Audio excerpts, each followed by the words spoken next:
been looking into this. Yes, that's right. So yesterday I was talking to Mike Lawrence, the lead horticulturist at the Conservation Garden Park, about the cherry blossoms up the state capitol.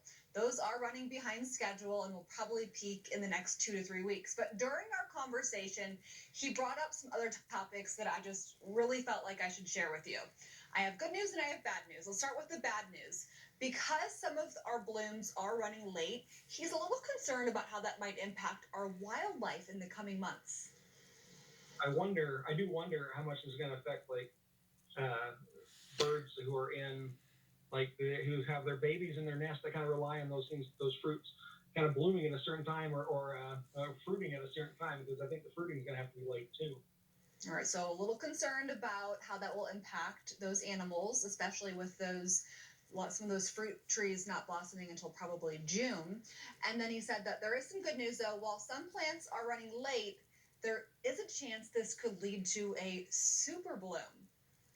When we get plants that come along for the daylight, I think we actually could end up getting some plant combinations we haven't seen blooming together at the same time, because we'll get a big bloom. So all of that early spring bloom will catch up in mid spring, and we'll have a bunch of blooms all at once that we don't normally get, which could be kind of cool. Actually, a little bit of a super bloom. What do you think that would be? Sometime during the next month into late April, we're going to be seeing some really interesting combinations of flowering plants that we don't normally get, which is actually going to be kind of neat. Yeah, so that super bloom of sorts, if it does happen, Mike said you can visit Conservation Garden Park, which is free to the public, or you can take a stroll around your neighborhood or whatever garden is close to your house. But something to be watching out for as we head into the coming months. Of course, our main story right now, flood warnings for Emigration Creeks. This is going to go down Emigration Canyon, where we have seen some concerns for mudslides, debris in the road from residents. The water's just really running fast right now.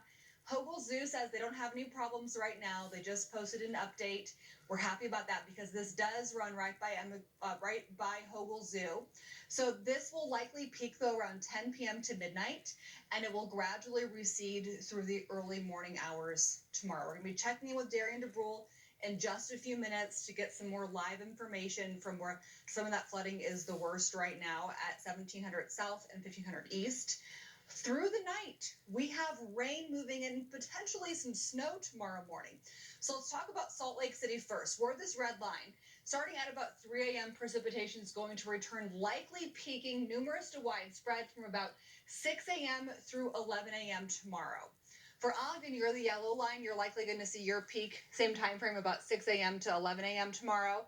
And then for Provo, you're the blue line. It'll become widely scattered to scattered during the morning drive. Now, of course, the concern is what kind of precipitation are we going